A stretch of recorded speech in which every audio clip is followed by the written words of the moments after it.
Hello, guys, and welcome to Cricket Caviar. Today, we are going to discuss about West Indies and Australia ODIs. West Indies just won a series last month versus England, and they competed well against India when India went to West Indies. There are some new faces into the Windies squad. Of course, the disappointment lingers on of not qualifying for the Cricket 2023 World Cup, but these are exciting times for West Indies. They've just won a test in Gabba, and there are good venues like MCG, SCG, and Hobart where West Indies are going to. I'm excited what Shai Hope and team does. There is obviously a new ODI team, and Romario Shepherd, Shai Hope, they were the best performers in the ODI circuit last year. So yeah, let's see what happens in the ODI team. I think Shamar Joseph is not there in the ODI squad, so I'm a bit disappointed with that. What do you have to say? I guess he's still injured, but yeah, just your background on West Indies recent series, like they beat England, and that shows they're a good ODI side and T20 side. What hasn't happened for them is they haven't got that success recently, be that the early exit from the T20 World Cup or a bad World Cup qualifier tournament. And I think West Indies is here to amend things. They're here to change things. They have already won a test match here, and I think they are going to compete against Australia in this ODI series. Over to Kunal. Yeah, so I mean, this is a really, really good chance for the West Indies side. They are going to play against like not even half the Australia side, which actually won the World Cup. I think nine of their first choice players from the World Cup are missing here. Australia is going to field a relatively young side and against Steven Smith as they look towards the future and building a team for the future.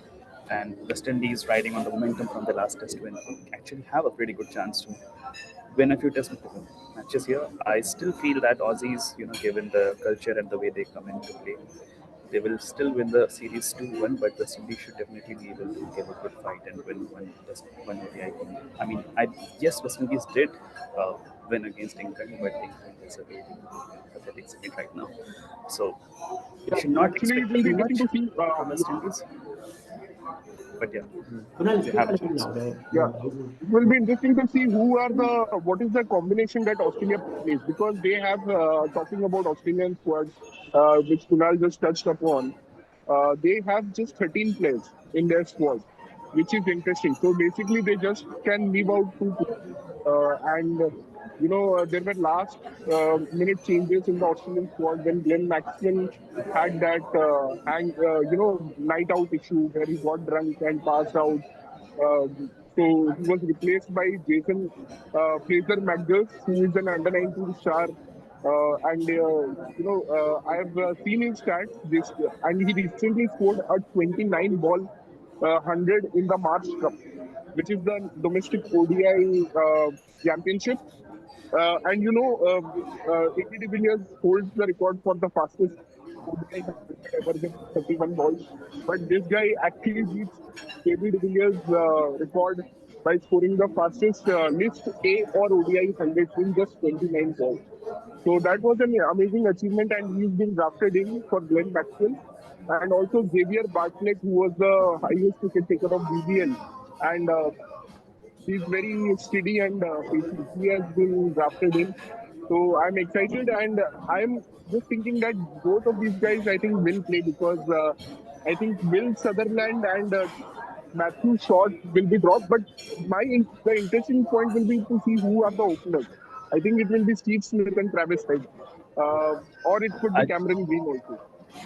I think Matthew Short might open, but it's Yeah, Matthew I Short with also Travis don't and think Steven Smith Smith will coming and going open down. in I, the I don't think 50, 50 you should World Cup Steven format. Smith. Yeah.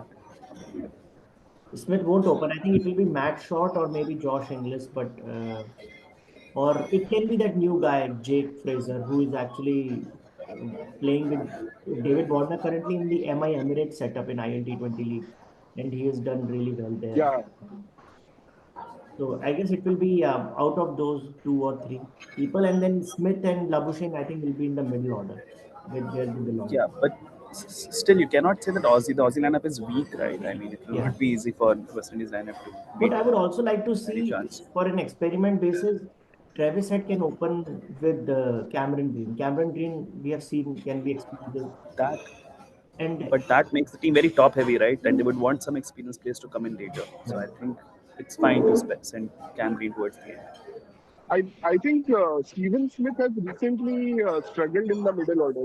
If you see his last, even in the World Cup, he was quite out of sort.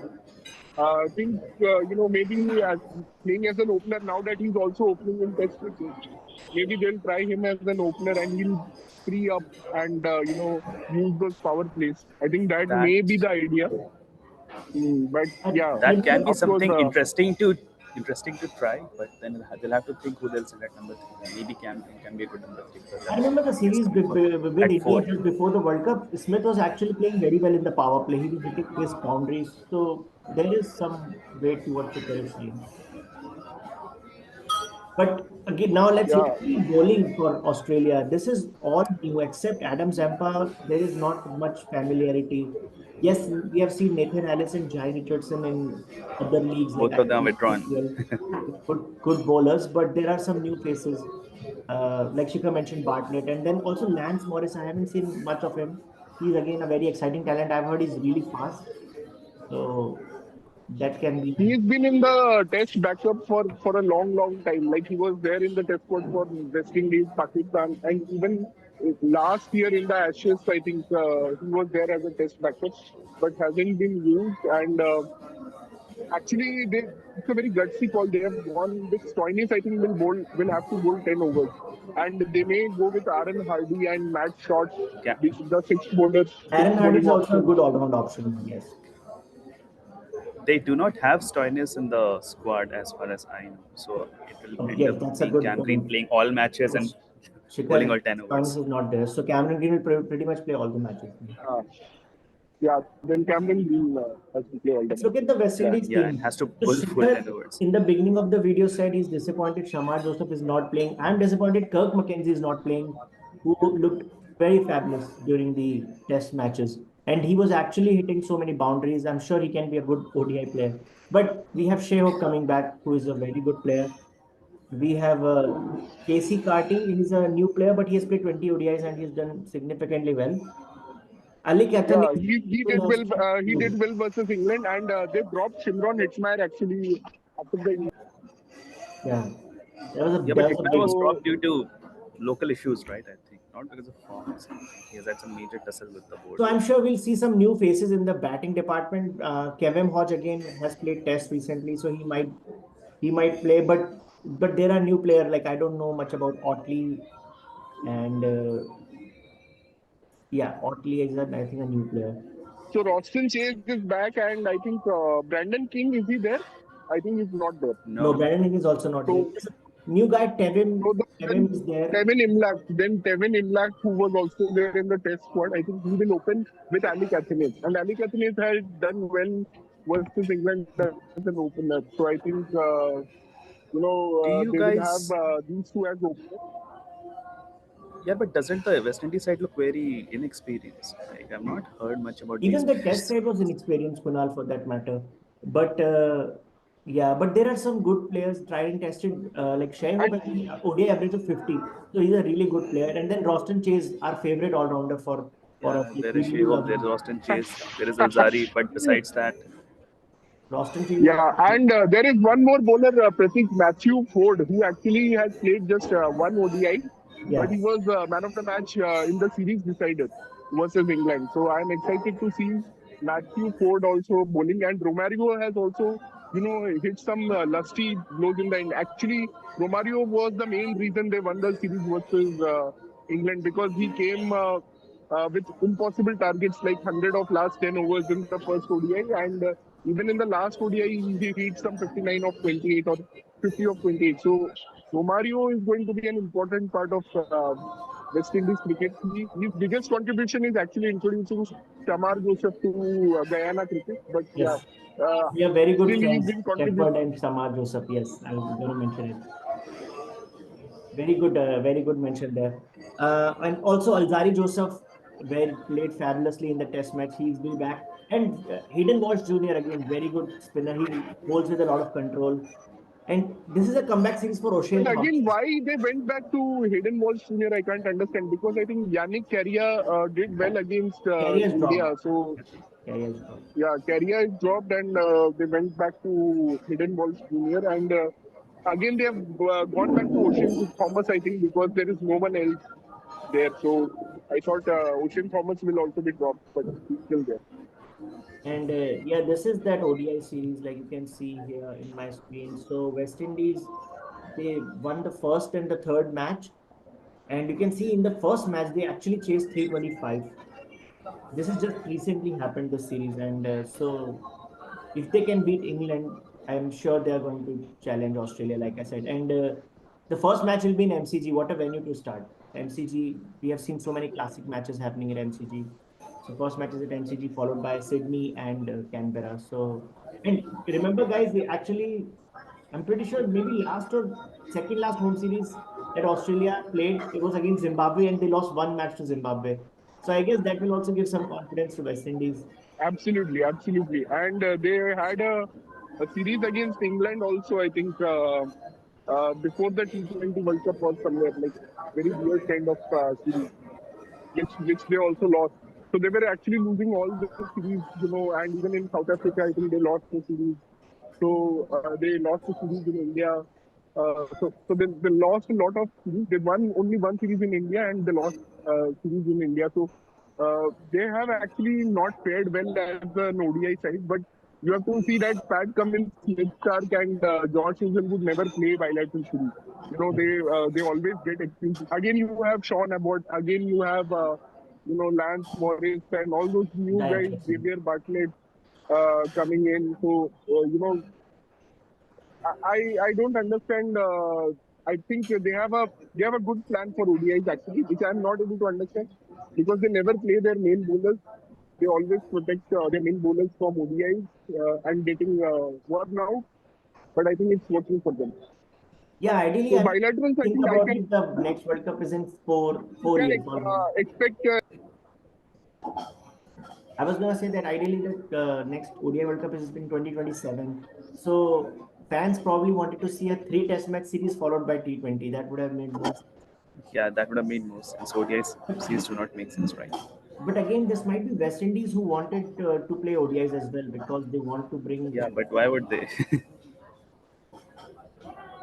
So should we do Yeah, some final round of predictions? man, we'll preview T20 series later after the ODI series because in T20 again all the big names are coming back from IL T20 and Bangladesh Premier League. So it's going to be a totally different setup. And Also, Australia may also include Glenn Maxwell, for T20. yeah, So it's going to be interesting. We'll preview that later. But for the ODI series, uh, yeah, what do you guys think on the prediction, the scoreline, the highest wicket takers and highest run scorers? so like Kunal said, West Indies is a little bit inexperienced, and I see that inexperience most in the batting lineup. Like I think Shea Hope will have a lot of burden on his shoulders to score big runs, and West Indies will be, and they have to face good quality bowlers and Zampa. Zampa is one of the best spinners in the white ball format. So I think that will be the most challenging part for West Indies. So I'm going to pick Travis Head for the most runs scorer. I'll pick someone from Australia. And for wickets, yeah, again, I feel Zampa. Zampa might be the highest wicket taker. Yeah, I mean, I'm also rating the same thing. It has to be Travis Head and Zampa. I don't think we have many other contenders on that one side. Maybe Shea Hope might end up scoring more runs, just maybe, because there's a lot of great He's a Irish bowlers. class. And yeah, Australia to win 2-1. I don't think West Indies will be able to win that one. Okay. What's your scoreline prediction? Yeah, 2-1. I think Australia might win the series, but there will be some good matches, and West Indies can win one match definitely. Yeah, same. I am also predicting one upset at least in Canberra, where the ground will be a little bit smaller and it's the third ODI, so Australia may relax there. And even that Zimbabwe upset, I think came at some odd venue, Darwin or Canberra, something like that. Yeah, yeah. So there is a chance of 2-1, and I'm predicting highest run scorer as Manas Labuschagne because I think he will be determined to hit back the critics. He's It been will be a criticized a lot do-or-die after a poor career test series for summer. him. Really Yeah, poor sum and for Labuschagne. yeah, yeah, and I think highest wicket taker. Yeah, Zampa is the favorite, but I'm going to take a punt on Sean Abbott. I'm going to take a punt on Sean Abbott and 2-1 for Australia. And MVP will be Roston Chase. कुछ भी मतलब MVP जरा Roston से क्या कहते I'm so Yeah, happy Roston Chase is हैं coming back. All right, guys. folks. I think we'll meet after the first match is done, and then we'll preview how the. Let's yeah see. We'll take a close up yeah how the series goes. It will be very important for West Indies. it's really fun covering the Caribbean cricket, and I would like to thank all of our Caribbean viewers watching from Guyana, Trinidad, Barbados, Saint Lucia, Saint Martin, and I saw some views from Saint Lucia, Saint Martin, Dominica. So would like to thank all of Leeward them for Island, your Trinidad, support. Tobago. Thank you, fans from West Indies cricket. We love your passion for cricket, and we will continue to make videos for you. Thank you, and goodbye. Thanks, guys. Thanks for joining. Bye, bye, Pratik. Bye, Kunal.